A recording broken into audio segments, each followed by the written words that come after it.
400 watching right now, and I've got some top stories ready to go for you. Got to make sure that graphic pops up there. This first one, I talked about it at the end of News Now on Fox 10 Extra, which is channel 45, cable 9 from 10 a.m. to noon with Mike Page Monday through Friday, so 5 days a week. You get your news now, not just here on YouTube, but also on television. We call it a simulcast to be on both media platforms at the same time. All right, so I got to make sure I get this one right. Officials are worried that residents flushing drugs down the toilet will lead to an emergence of meth gators. Fox's Laura Greenberg takes a closer look from Orlando, where she spoke with a gator expert on the topic.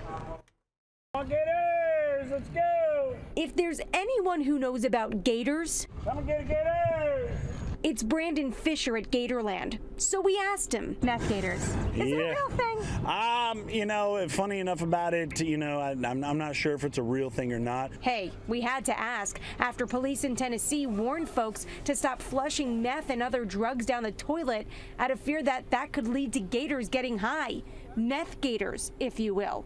Truth is, In the movies, maybe, but in real life, who knows? because honestly, do you really think someone has researched that? Why would you want to do research? I mean, it'd be crazy to probably see a jacked up alligator go at you. You know, it might be a little fun. Who knows? But at the end of the day, these gators don't want meth. They want meat. I don't think alligators are sitting at the end of the sewer gobbling up what's coming out of that drain right there. You know, not at all. Even if they were, Brandon assumes the drugs would be diluted by the water system anyway. But just to be on the safe side, probably best not to flush any drugs down the drain. At Gatorland, Lara Greenberg, Fox 35 News. Gatorland, wow, so cool. I know when I lived in Beaumont, Texas, as a news reporter out there, that was my first television news market. There was a gator country out on that side of the U.S., and so regardless, Texas, Florida, you would expect it, but then you saw that one that was pulled from a park in Chicago. Mike Page had that story yesterday, and you're kind of like, whoa.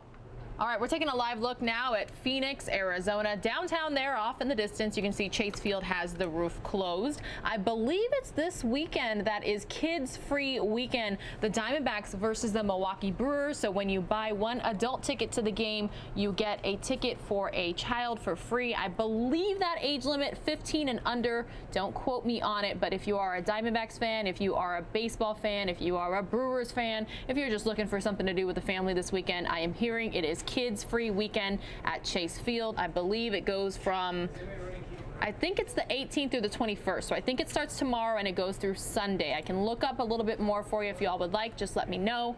But just from my recollection, from my memory, that's what I remember. So hey, go to fox10phoenix.com. It says it's currently 100 degrees outside, which when we reached 115 yesterday, or excuse me, 115 yesterday and 114 on Monday, this is a little bit of a relief for us. You know, not a whole lot of complaints out there today. I did notice when I went to go water my backyard plants this morning that it did feel a little bit cooler than it has the past couple days. So we will absolutely take it here in Phoenix, Arizona. Okay, it looks like we're getting closer and closer to Vice President Mike Pence at Fort Bragg, so I may need to interrupt this next top story in order to take you there live. Maybe not, though. We'll see. We're going to be taking a look at how virtual reality could save lives in terms when it comes to those who deal with rip currents. Let's take a look.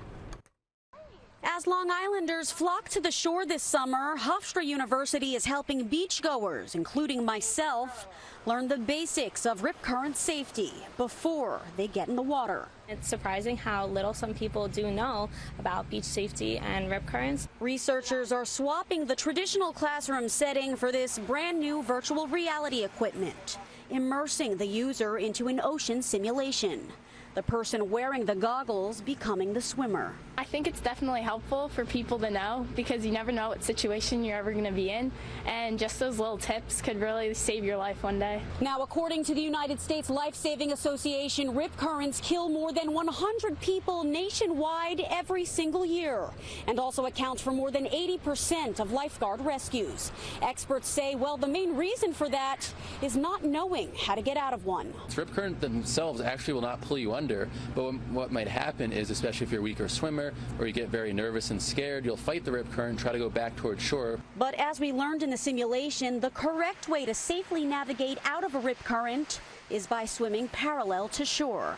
I think that's very important, and that some people, they need to learn it because some people aren't good swimmers and it's dangerous. Hofstra University received $11,000 towards the purchase of 2 sets of virtual reality equipment through the New York Sea Grant program. Professors hoping it'll grasp the attention of the younger generation and bring more awareness to beach safety. Reporting in Point Lookout, Briella Tomasetti, Fox 5 News. Taking a live look now at an Arizona Department of Transportation ADOT for short camera. This is the I-10 at Dysart. Plenty of cars on the road. 12:39 here in Phoenix, Arizona. So perhaps some people are on their lunch hour heading back to work, or they worked a half day this midweek and they're taking off for the day. Regardless, there are plenty of people on the roadways. Please buckle up and stay safe out there. All right, we are still waiting for Vice President Mike Pence in North Carolina. Meanwhile, we've got another top story for you. Dozens and dozens of products and homes across the country are putting consumers at risk every day, but the Consumer Product Safety Commission is prohibited from telling you about them. Now, the folks at Consumer Reports say it's time to cut the red tape after the death of 32 infants. Fox's Steve Noviello is in Dallas with more. We are most notably talking about the Fisher-Price Rock and Play, now recalled after it was tied to at least 32 deaths. That much you know, but here's what you don't. The Consumer Product Safety Commission says that the first report of death actually happened in 2009. That's some 10 years before the product was pulled from store shelves. So why didn't they tell you? Well, Section 6B of the Consumer Product Safety Act. The folks at Consumer Reports call it a statute that prevents the CPSC from discussing information about the safety of products while safety claims are being investigated. Instead, it essentially requires the agency to first navigate through manufacturer oversight before they can release any negative information. In fact, in the case of the Rock and Play, deaths were occurring for years, and the public was kept in the dark until the CPSC mistakenly released the information to Consumer Reports without redacting company and product names. Only after CR published their data was the public made aware, and all 4.7 million Rock and Play incline sleepers were recalled. Take a listen. While it's impossible to say exactly what would have happened, Consumer Reports believes that yes, the product would still be on the market because no one, not consumers, not groups like Consumer Reports, were aware that the product at that time had been tied to 32 fatalities. The folks at Consumer Reports, who have now produced a mini documentary on the Rock and Play recall, go on to say debates about public health and safety should happen in public. And the fact that 6B creates a lack of transparency for consumers means you may be buying products that manufacturers and the CPSC know are harmful, even deadly. Those who support 6B say it's actually designed to protect consumers from misleading or inaccurate information. Critics of that opinion insist, much like online or peer reviews, if you give consumers access to all of the available information as it happens, then they can make the best choices for themselves. Here's the rub. The folks at the CPSC are powerless to do anything about this. A repeal of 6B requires congressional intervention, something I'm sure you will soon be hearing much more about. A link to that documentary I mentioned. It's a great educational piece on incline sleepers right now on our station website. And when you come see me online, facebook.com/SaveMeSteve. In Dallas, I'm Steve Noviello, Fox News. All right, Steve, thanks so much for that update there. It looks like we will have time for the next 2 top stories I have ready to go for you right here on News Now. Before we get to see Vice President Mike Pence live in North Carolina, this next one I have for you right here in the Valley. Fox 10 Phoenix's very own Danielle Miller did the story. Turns out some puppies were left in a dumpster. Now they're up for adoption. It's awful. There's definitely other things you can do besides try to kill puppies in a dumpster. Yeah, the Humane Society is just up baseline from here. It's very close. These 11-week-old Chihuahuas doing much better after being found Monday morning in this dumpster near 7th Avenue in Baseline. Good Samaritan just went to go throw out some trash in the dumpster, and they saw a duffel bag moving. So they opened it, and there was 5 puppies in there. Unfortunately, 2 of the puppies didn't make it.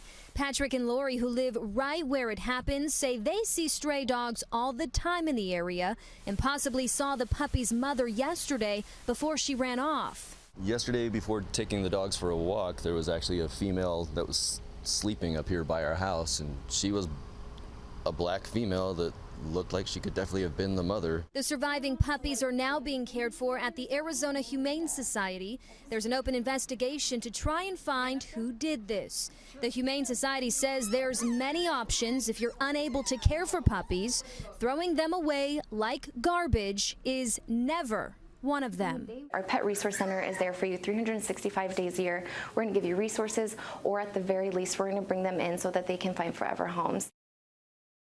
Where is the monsoon? I know a lot of people are wondering, hey, we are waiting for some rain, some dust storms, some activity, some change of pace. Well, this is our 10-day Foxcast. We've got 109 as a high expected today. And then, hey, I don't see any 110s on that 10-day, so that's pretty good. Our overnight lows, though, in the 80s, so we're still not really cooling off. But it does look like starting perhaps this weekend, Sunday, some clouds. Starting beginning of next week, we will have some rain chances, and that is certainly some welcome news here in the Valley. All right, Vice President Mike Pence closer and closer to speaking live in North Carolina. Meanwhile, we got one more top story ready to go for you. Amazon's data collection is being put under the microscope, and McDonald's strikes a blow to Uber Eats with a new partnership. Fox Business Network's Tracy Carrasco has these stories and more in today's Fox Business Briefs.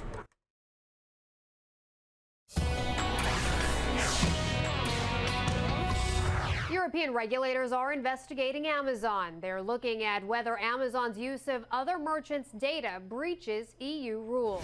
The investigation will focus on Amazon's standard agreements with marketplace sellers and whether the company uses their data unfairly. Amazon says it will cooperate in the investigation. McDonald's is partnering with DoorDash in a major blow to Uber Eats. DoorDash will start delivering orders from about 200 McDonald's restaurants in Houston later this month. The partnership could expand nationally later this year. Until now, Uber Eats has been McDonald's only delivery partner. And some new digital images from Apple to celebrate World Emoji Day. They include a walking cane, a wheelchair, and a hearing aid. There's also a new smiley face and a yawn. Other emojis show same-sex and interracial couples, food options like waffles and garlic, and animals like the sloth and skunk.